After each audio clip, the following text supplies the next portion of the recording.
So welcome candidates. I am Inderpreet Singh, All India rank 5 in CDS IMA, rank 29 in FCAT. Welcomes you to our YouTube channel We Together. तो इस video में हम करने वाले हैं election commission, वो भी कंप्लीट इलेक्शन कमीशन। ठीक है, कंप्लीट में हम क्या करेंगे, हम इसकी थ्योरी जानेंगे एंड थोड़े से क्वेश्चन इसी थ्योरी से बनाए हुए क्वेश्चंस को भी देखेंगे। तो शुरू करते हैं बिना किसी टाइम वेस्ट के। ठीक है, तो ये मेरे हैंड रिटन नोट्स हैं, जस्ट ज़्यादा अच्छे से क्रॉप नहीं करी तो वैसे ही फ़ोटो ले ली है। ये मत सोचना कि ये वीडियोस काफ़ी रो रहती हैं, ज़्यादा हाईलाइटेड कंटेंट नहीं है, स्लाइड्स नहीं होती, इमेजेस नहीं होती। आने वाले समय में बहुत अच्छा कंटेंट आएगा, mostly on mathematics and simultaneously for GS, science, current affairs and all. बने रहिए चैनल के साथ, सब्सक्राइब कर लीजिए। शुरू करते हैं, रेड पेन ले लेते हैं। Election commission permanent and independent body. ठीक है, ये परमानेंट बॉडी है जिसको डिसॉल्व नहीं किया जा सकता, और ये इंडिपेंडेंट बॉडी है, ये हमारे एग्जीक्यूटिव के अंदर या लेजिस्लेचर के अंदर या जुडिशरी के अंदर वर्क नहीं करती है। To ensure free and fair elections in the country, ये इंश्योर करती है हमारी free and fair elections. Article 324, 32 का 4। ठीक है, ये आपको याद करना है, ये है इलेक्शन कमीशन का आर्टिकल। ओके, इलेक्शन कमीशन है basically for the election to parliament, मतलब Lok Sabha, state legislature, president and हमारा वाइस प्रेसिडेंट। ये 4 इलेक्शंस हमारा इलेक्शन कमीशन कंडक्ट कराता है। Election commission is a all India body. Okay, election commission is not concerned with the elections to panchayats and municipalities in the states. For this constitution of India provide separate state election commission. ठीक है, तो question जो हमारे आते हैं CDS में तो वही होते हैं कि विच of the following statement is not correct या करेक्ट। तो उसमें कई बार बोल देते हैं कि election commission conducts the elections of the panchayats and municipalities, तो वो गलत है, बिकॉज उसके लिए स्टेट इलेक्शन कमीशन वर्क करता है फॉर पंचायत्स एंड म्यूनसिपैलिटीज़, मतलब जो हमारे एमसीज म्यूनसिपल काउंसिलर बनते हैं उनके लिए स्टेट इलेक्शन कमीशन वर्क करता है। ओके, पहला पॉइंट देखते हैं। पहला पॉइंट हमें क्या रहा है, the appointment of the chief election commissioner and other election commissioner shall be made by president. तो इन्हें कौन अपॉइंट करता है, हमारा प्रेसिडेंट अपॉइंट करता है। When any other election commissioner is so appointed, the chief election commissioner shall act as a chairman of the election commission. जैसे मान लो एक हमने बना दिया चीफ इलेक्शन कमिश्नर, और हमने हाइपोथेटिकली सोचो, रियलिस्टिक के साथ चलते हैं, 2 बना दिए इलेक्शन कमिश्नर। तो जो ये तीनों की अब एक टीम बन गई, तो तीनों को लीड कौन करेगा, तीनों को लीड करेगा चीफ इलेक्शन कमिश्नर। ठीक है, मतलब वो चेयरमैन हो जाएगा एक तरह से। सैलरी वगैरह सब कुछ बराबर है, डिसीजन मेकिंग पावर भी बराबर है, लेकिन एक तरह से चेयरमैन की उपदी दे दी जाती है इसको। जैसे मान लो प्रेसिडेंट को बातचीत करनी रहेगी तो वो इससे करेगा, और फिर ये आगे इनसे बात करके एक डिसीजन देगा। इस तरह से समझ सकते हो आप। ओके, अगला पॉइंट समझते हैं, ये वाला। The president may also appoint after consultation with the election commission such regional commissioners as may consider necessary to assist the election commission, and president determine condition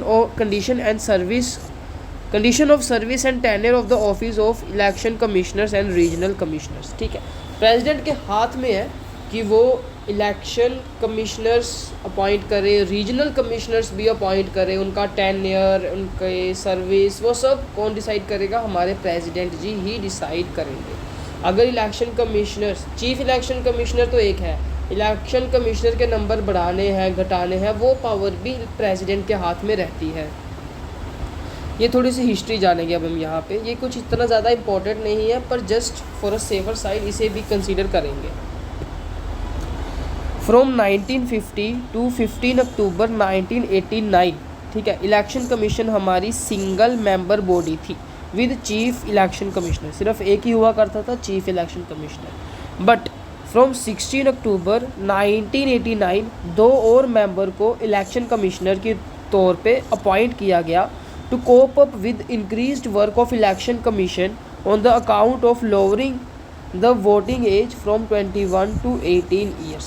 21 साल से घटा के जब 18 साल को वोटिंग एज बनाया गया था, तब प्रेशर, जो वर्कलोड था वो इलेक्शन कमीशन पे ज़्यादा बढ़ ना जाए, उसे डिस्ट्रीब्यूट करने के लिए 2 और इलेक्शन कमिश्नर्स को अपॉइंट किया गया था to assist the chief election commissioner. ठीक है, ये हुआ था हमारा, पहली बार हुआ था हमारा 1989। स्पेसिफिक डेट याद रखें तो 16 अक्टूबर 1989। आगे चलते हैं, सेकंड पेज पे हम आ चुके हैं। Sorry, okay. In 1990 January 2 post of the election commissioners were abolished. 1990 में जो 2 पोस्ट इलेक्शन कमिश्नर्स की बनाई थी उसे अबॉलिश कर दी गया और इलेक्शन कमीशन हमारा फिर से सिंगल मेंबर बॉडी बन गया। बट ये भी उन्हें पसंद नहीं आया, तो 1993 में प्रेसिडेंट ने फिर से 2 इलेक्शन कमिश्नर्स अपॉइंट कर दिया और तब से लेके आज तक इलेक्शन कमीशन जो है हमारा वो multi member body consisting 3 election commissioners work कर रहा है। एक चीफ इलेक्शन कमिश्नर एंड 2 हमारे नॉर्मल इलेक्शन कमिश्नर्स उस कमेटी के मेंबर है। 3 मेंबर की कमेटी बनाई गई है और आज के टाइम तक वही चल रही है। आगे चलते हैं, इस पैराग्राफ को पढ़ते हैं। ठीक है, chief election commissioner and 2 other election commissioner have equal power, salary and other prerequisites. ठीक है, which are similar to the those of the जज ऑफ द सुप्रीम कोर्ट। ठीक है, in case of difference of opinion the matter is decided by commission by majority. जो 3 लोग voting करेंगे, 2-1 से decision निकल आएगा, ऐसा करके। They hold office for 6 years. ये याद रखना, ये याद रखने की बात है for AFCAT and for CDS as well. 6 साल के लिए ये अपनी ऑफिस को होल्ड करते हैं, या 6 साल या फिर 65 ईयर्स की एज तक, जो भी पहले आ जाए।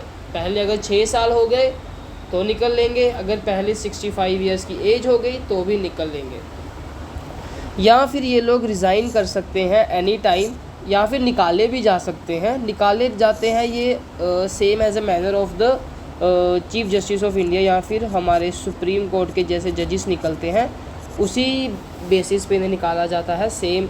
अगर ये आप अच्छे से जानना चाहते हो तो सुप्रीम कोर्ट के ऊपर भी एक वीडियो आ चुकी है कि कैसे सुप्रीम कोर्ट के जजेस को निकाला जाता है, क्या उसका प्रोसीजर है, वो उसमें अच्छे से एक्सप्लेन किया है। एक बार उसे आप ज़रूर देखिए और लाइक कर दीजिएगा इस वीडियो को भी और पुरानी वीडियो को भी, ताकि थोड़ा मोटिवेशन बना रहे।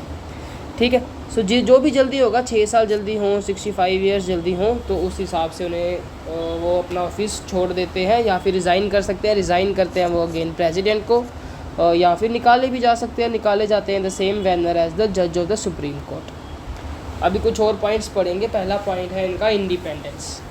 तो इंडिपेंडेंस में इन्हें मिलता है सिक्योरिटी ऑफ टेन्योर। ठीक है, इनकी टेन्योर को इनकी सिक्योरिटी मिलती है। वाइट पेन लेके देखिए, सही लगता है, सही लग रहा है। तो इनके टेन्योर को सिक्योरिटी मिलती है। ठीक है, can not be remove from the office except on the same ground as the जज ऑफ द सुप्रीम कोर्ट। तो जिस तरह से जज ऑफ द सुप्रीम कोर्ट को निकाला जाता है कि पहले एक हाउस, राज्यसभा से 50 मेंबर्स, लोकसभा से 100 मेंबर्स साइन करके रेजोल्यूशन देते हैं स्पीकर को, चेयरमैन को, वो सब करके प्रॉपर एक प्रोसीजर है 7-8 पॉइंट का, वो आपको इस वीडियो में मिलेगा, ज़रूर देखिएगा। इस वीडियो को ज़्यादा लंबा नहीं करेंगे। He can be removed by president on the basis of resolution pass to that effect on both the houses of parliament by special majority. ठीक है, तो इसको निकालने के लिए मोस्टली जो ऐसी मतलब हायर लेवल की पोजीशंस है ना, सुप्रीम कोर्ट लेवल की होगी, इलेक्शन कमीशन लेवल की होगी, फाइनेंस कमीशन लेवल की होगी, इनमें कुछ भी चेंजेस करने के लिए स्पेशल मेजोरिटी का यूज़ ही होता है। स्पेशल मेजोरिटी को भी अच्छे से एक्सप्लेन किया है उसी वीडियो में, तो प्लीज़ अभी बनता है उस वीडियो को देखना। ठीक है, either on the ground of proved misbehaviour और इनकैपेसिटी। ठीक है, ये हो गया पहला पॉइंट। आगे चलते हैं, अब सेकंड पॉइंट पढ़ेंगे हम। Service condition of chief election commissioner can not be vary to his disadvantage after his appointment. एक बार आपने अपॉइंट कर दिया किसी चीफ इलेक्शन कमिश्नर को या इलेक्शन कमिश्नर को भी, तो उनकी अपॉइंटमेंट के बाद उनके पर्क्स, उनका टेन्योर है, ये सब चीज़ें चेंज नहीं हो सकती। ठीक है, ताकि आप उन पर प्रेशर डालें इनडायरेक्टली कि रिज़ाइन करो एंड ऑल, वो सब चीज़ें नहीं हो सकती, पर ये सब चीज़ें शायद होती हैं, और उस बारे में बात नहीं करेंगे, आगे चलते हैं। ठीक है, third, any other election commissioner और regional commissioner can not be remove from office except on the recommendation of the chief election commissioner. ठीक है, अगर एक नॉर्मल इलेक्शन कमिश्नर को निकाल रही है हमारी पार्लियामेंट, वो लोकसभा राज्यसभा पूरा गेम खेल के, या रीजनल कमिश्नर को भी निकाल रही है, तो उसके लिए भी हमारे चीफ इलेक्शन कमिश्नर का रिकमेंडेशन होना ज़रूरी है। ठीक है, ये भी याद रखिएगा आप। The constitution has not prescribe the qualification for the member of election commission, normal thing, कोई क्वालिफिकेशन कहाँ बताई जाती है। The constitution has not specified the term of the members of the election commission, तो इलेक्शन कमीशन में जो members होते हैं उनका कोई टर्म नहीं बताया, वो नॉर्मल अपना वर्क करते रहते हैं, ठीक है। उसके बाद हमने सुप्रीम कोर्ट वाली वीडियो में देखा था कि सुप्रीम कोर्ट के जो जजेस होते हैं उनको रिटायरमेंट के बाद वो इंडिया में कुछ भी प्रैक्टिस नहीं कर सकते, कोई जॉब एंड समथिंग एल्स नहीं कर सकते, ठीक है। पर कॉन्स्टिट्यूशन ने हमारे इलेक्शन कमिश्नर को इस तरह से रोका नहीं है, वो रिटायरमेंट के बाद कहीं और अपना करियर या कुछ प्रोफेशन परस्यू कर सकते हैं, ठीक है। यहाँ पे नोट लिखा हुआ है कि उन्हें मना नहीं किया गया है, ठीक है। ओके, अभी हम आ चुके हैं पावर्स एंड फंक्शंस के ऊपर। पहले पावर है इनके पास to determine the area of the electoral constituency on the basis of delimitation commission act of the parliament, तो ये एरिया डिसाइड करते हैं कि इस कॉन्स्टिट्यूएंसी के अंदर कितनी डिस्ट्रिक्ट्स आएंगी या फिर कितना कहाँ का एरिया किस कॉन्स्टिट्यूएंसी में आएगा, वो सब ये डिसाइड करते हैं on the basis of delimitation commission act of parliament, ठीक है। उसके बाद ये प्रिपेयर करते हैं electoral rolls to register eligible voters, तो ये एलिजिबल वोटर्स को रजिस्टर करते हैं, ठीक है। डेट्स एंड शेड्यूल्स नोटिफाई करते हैं इलेक्शन की, ठीक है। नॉमिनेशन पेपर्स की कि इतनी देर तक नॉमिनेशन भरी जाएंगी, इतनी देर को इलेक्शन होगा, इतनी देर को रिज़ल्ट आएगा, ये सब इनकी अंडर आता है। To grant recognition to political parties and allot election symbol to them, तो जो सिंबल्स अलॉट होते हैं या फिर कोई पार्टी जब नेशनल पार्टी बन जाती है, वो सब चीज़ें इलेक्शन कमीशन का काम है। Act as a court to settle disputes of parties and appoint officer to resolve disputes, अगर कुछ पार्टीज़ के बीच में कुछ डिस्प्यूट हो जाए तो उसके लिए भी इलेक्शन कमीशन काम में आता है और उस डिस्प्यूट्स को सोल्व करता है बाय अपॉइंटिंग अ कमेटी और इंडिविजुअल।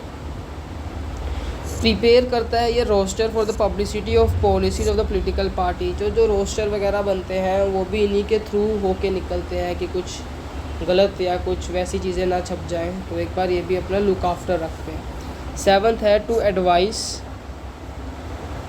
ओके, तो ये एडवाइस करते हैं हमारे प्रेसिडेंट को on matter relating to the disqualification of MP and similarly governor to MLA, ठीक है। अगर डिस्क्वालिफिकेशन चल रही है MP की या MLA की तो उसमें भी इलेक्शन कमीशन एडवाइस करता है प्रेसिडेंट को। अगेन जो डिस्प्यूट्स होते हैं MPs के इलेक्शन में, लोकसभा के इलेक्शन पे या फिर जो पार्लियामेंट लेवल के इलेक्शन होते हैं प्रेसिडेंट वाइस प्रेसिडेंट, उसके जो डिस्प्यूट्स होते हैं वो हमारा सुप्रीम कोर्ट सोल्व करता है। एंड जो MLA लेवल जो स्टेट लेवल के इलेक्शंस में डिस्प्यूट्स होते हैं और उसको हमारा high court for the concern state resolve करता है। इस बारे में भी बात पुरानी सुप्रीम कोर्ट वाली वीडियो पे करी हुई है, तो इसमें मत ऐसे कंफ्यूज रहना कि डिस्प्यूट्स को भी इलेक्शन कमीशन सोल्व करेगा, नहीं। इलेक्शन में जो इलेक्शन के रिज़ल्ट में या इलेक्शन में कुछ डिस्प्यूट्स आएंगे तो वो सुप्रीम कोर्ट के पास जाता है।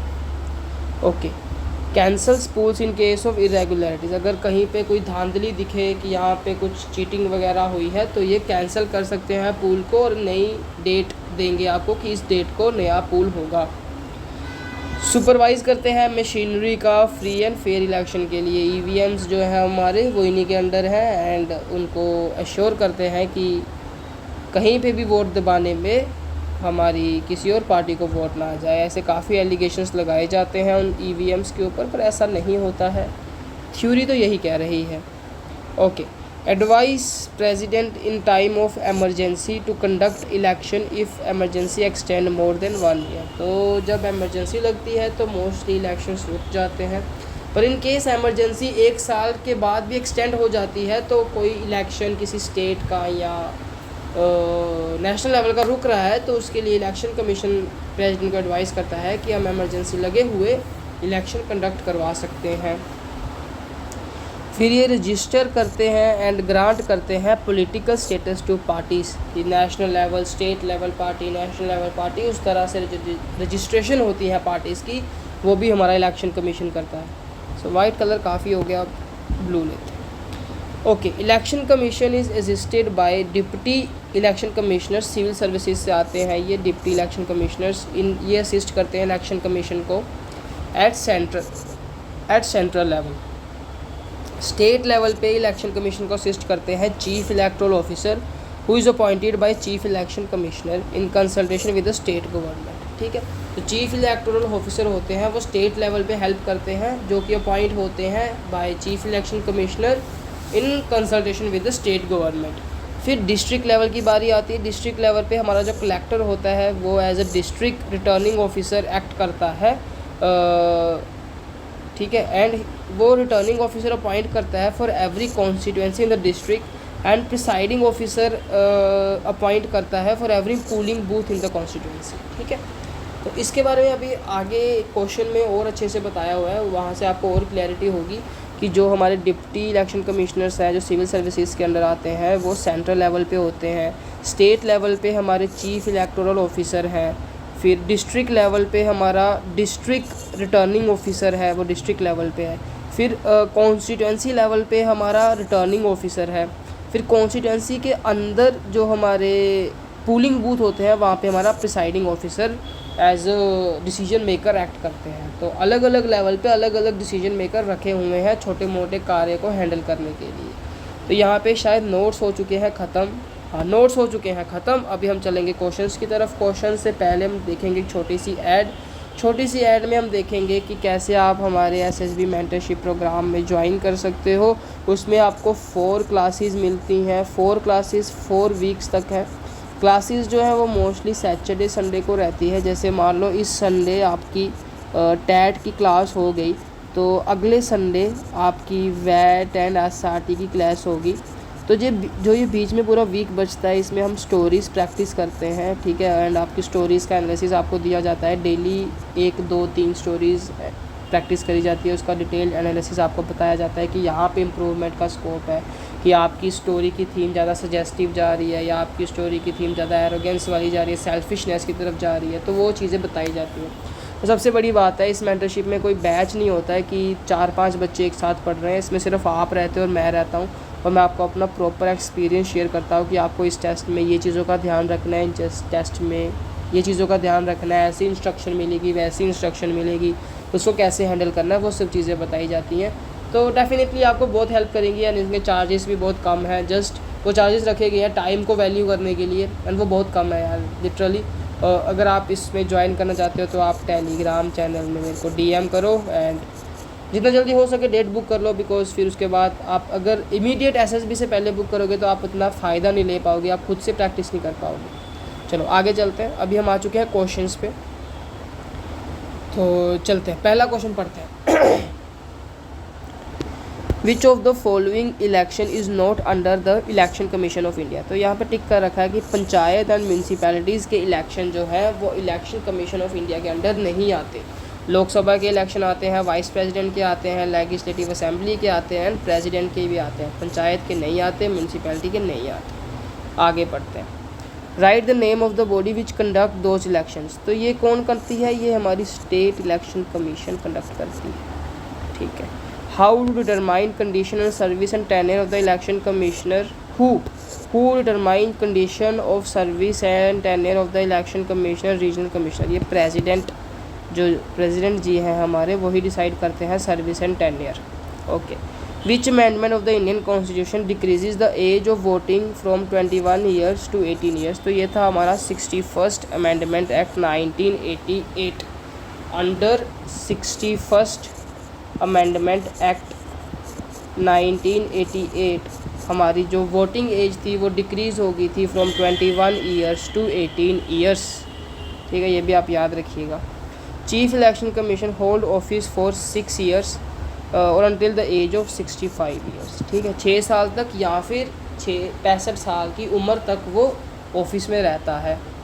ठीक है, आगे चलते हैं। पेन चेंज करते हैं, कोई और पेन देखते हैं। ये पेन रखते हैं, अच्छा लग रहा है? नहीं, इतना अच्छा नहीं लग रहा है, ये रख लेते हैं। ठीक है, आगे चलते हैं।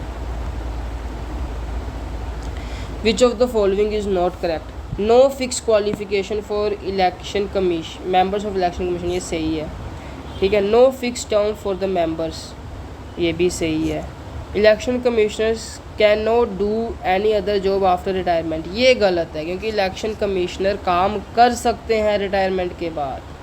Election commission chief election commissioner is appointed by president, ये भी सही है। तो ये स्टेटमेंट हमारी गलत है, ठीक है। उसके बाद हम खेलेंगे ट्रू फॉल्स, ठीक है। ट्रू फॉल्स में पहला क्वेश्चन है election commission give recognition to political party, सही है, ट्रू है। मतलब election commission does not prepare publicity of policies for political party, ये गलत है। वो प्रिपेयर करते हैं, वो रोस्टर जो हमने पढ़ा था वो रोस्टर प्रिपेयर करते हैं, तो ये फॉल्स है। Election commission advises governor regarding the disqualification of MLA, ये सही है, ये ट्रू है, ठीक है। Advises president to conduct election if emergency extend beyond 6 month, नहीं, 1 साल के बाद अगर एमरजेंसी एक्सटेंड होती है तो वो उससे बताएगा कि एडवाइस करेगा कि हम इलेक्शन को कंडक्ट कर सकते हैं, तो ये फॉल्स है। आगे चलते हैं। हाँ, तो ये मैंने क्वेश्चन आपको बताया था कि जहाँ से आपको अच्छे से क्लियर होगा। तो देखो सेंट्रल लेवल पे जो है, सेंट्रल लेवल पे हमारा deputy election commissioner civil services से वो हैंडल करता है सिचुएशंस को। Decision making power central level पे किसके पास होती है? डिप्टी इलेक्शन कमिश्नर के पास, ठीक है। उसके बाद सेंट्रल के बाद आता है स्टेट। स्टेट लेवल की होती है चीफ इलेक्टोरल ऑफिसर के पास, चीफ है, ठीक है। स्टेट लेवल की किसके पास होती है? चीफ इलेक्टोरल ऑफिसर, जो अपॉइंट होता है bye chief election commissioner plus state के साथ कंसल्ट करके वो इसे अपॉइंट करता है।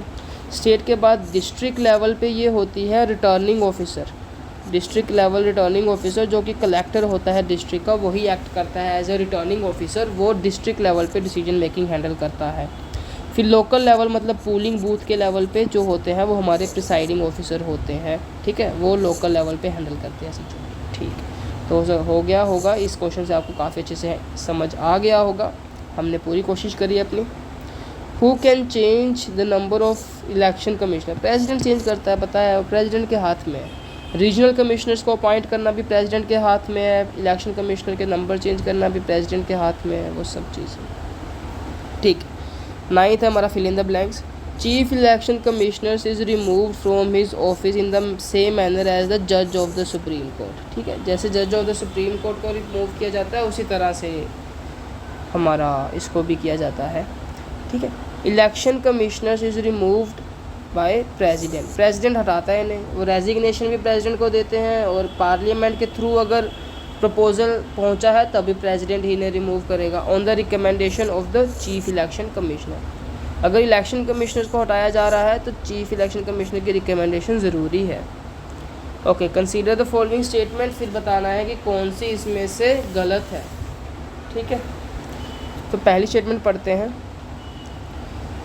secure at least 6% of the valid votes pooled in any 4 states at general election or in the state legislative assembly, ये सही है कि अगर कोई भी स्टेट 6% वैलिड वोट्स ले लेती है, 4 स्टेट में कोई भी पार्टी 4 स्टेट में 6% वैलिड वोट्स ले लेती हैं, जनरल इलेक्शन हो, स्टेट लेजिस्लेटिव असेंबली के हों, तो उन्हें एक नेशनल पार्टी का दर्जा दिया जाता है।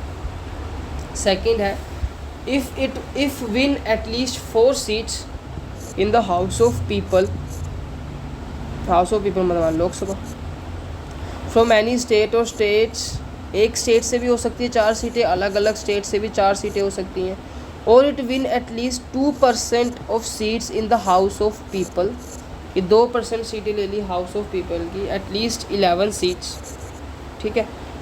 these members are elected from at least 3 different states। जो ये 2% सीटें ली हैं ये 3 डिफरेंट स्टेट से आनी चाहिए, जो 4 सीटें ली हैं अलग अलग स्टेट से हो सकती है, एक स्टेट से भी हो सकती है, तो उस केस में भी आपको नेशनल पार्टी का रिकॉग्निशन मिल जाता है। तो इन दोनों में से दोनों करेक्ट है, इनमें से एक भी गलत नहीं है, ये दोनों ही सही है, ठीक है। तो ये हो गया हमारा, क्वेश्चंस भी कंप्लीट हो गए, सब हो गया, थ्योरी भी कर ली, क्वेश्चंस भी कर ले। 25 मिनट के अंदर हमने ये टॉपिक कवर कर लिया, इसको प्लीज़ कंसीडर करिएगा, ज्वाइन करो, आपको बेनिफिट होगा, 101% बेनिफिट होगा। जो भी अपना मेरा पर्सनल एक्सपीरियंस रहा है, मैंने जो चीज़ें सीखी हैं वो आपको सिखाई जाएंगी उसमें। होपफुली ये वीडियो आपको हेल्प करी होगी। अगर आपने यहाँ तक वीडियो देखी है तो मतलब आप बहुत अच्छा कर रहे हैं अपने चैनल के साथ, तो प्लीज़ इसे लाइक करिएगा, ठीक है। एम करते हैं 10 लाइक्स का, और अच्छा content is just on the way.